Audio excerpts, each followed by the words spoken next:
Bonjour et bienvenue aussi notre tour d'horizon économique, géopolitique et boursier. Nous sommes le mercredi 6 juillet. Pour comprendre comment tourne la planète finance, c'est sur la bourse au quotidien et nulle part ailleurs. Et le titre de l'épisode du jour sera assez animalier: rebond de chat mort, miroir aux alouettes et tir aux pigeons. Par quoi commence-t-on ? Allez, le rebond de chat mort, le CAC 40 entre 3960 et 4280 en ligne droite. On effaçait 50% du terrain perdu depuis le 23 juin et on vient de repasser sous les 4100. On est donc parti au minimum pour retracer les 4000. Sur l'Eurostoxx, on reverra probablement 2750 dans pas très longtemps. Donc vous conservez naturellement les BX4, les BXX, les DSD achetés lorsque le DAX culminait autour de 9750. On pouvait difficilement mieux acheter que ce que nous avons fait, mais il faut laisser courir les gains. Et en ce qui concerne des ETF bear sur les marchés US, on n'a toujours pas de signal baissier. Normal, puisque justement les gérants américains viennent vendre en Europe pour soutenir le marché américain, mais on sait que c'est comme ça depuis des lustres. Et puis il y a un jour où ça ne marchera plus, puis le jour où Wall Street entamera sa grande correction, là on pourra dire que ça sera game over, et pour nous ça sera le moment de renforcer naturellement les positions short. Nous n'y sommes pas pour l'instant. Cependant, sur certaines valeurs, nous assistons déjà au tir aux pigeons. Et oui, regardez maintenant Peugeot, Renault, Valeo, dans une moindre mesure la filiale de Peugeot, Faurecia. Que se passe-t-il quand le CAC 40 perd 1%, Peugeot en perd 3%, Renault en perd 2%? Nous connaissons très bien ce genre de comportement. C'est caractéristique d'un marché devenu baissier et où les hedge funds qui sont long short se choisissent des cibles et tirent dessus à grande rafale de vente stop. Et malheureusement, Peugeot fait désormais partie de cette short list. Là, c'est pas la short list acheteuse, c'est la liste des shorts à engager. Donc, même si on pense le plus grand bien de Peugeot, on a en face de soi des espèces de torpilleurs, de croiseurs qui tirent des obus de gros calibre. Il n'y a malheureusement aucun blindage qui y résiste. Et les Peugeot, Faurecia et autres Renault risquent d'en prendre pour leur grade. Les banques également. Alors là, par contre, avec peut-être à un moment ou à un autre la chance de voir les craintes sur les banques italiennes se calmer pour quelques mois seulement, avec la mise en place d'un fonds de défaisance ou un fonds de soutien qui ne réglera rien évidemment au fait que les créances irrecouvrables resteront irrecouvrables, mais ça repoussera de quelques mois le constat de la faillite de certains établissements comme Banca Montepaschi di Siena ou Unicredit ou Banca régionale.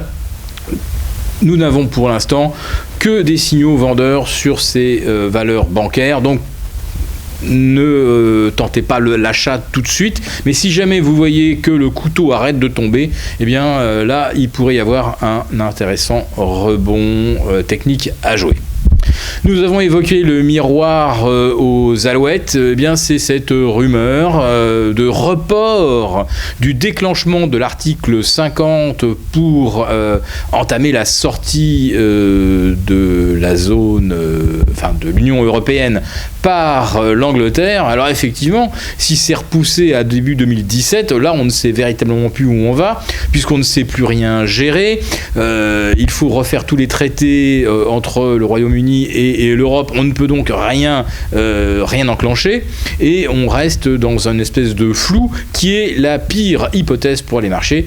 La pire hypothèse étant évidemment de ne pas savoir où on va. Alors vous avez en plus de ça, entre-temps, vous aurez les élections américaines et puis ça n'a peut-être l'air de rien, mais le 2 octobre prochain, vous aurez aussi les élections présidentielles autrichiennes.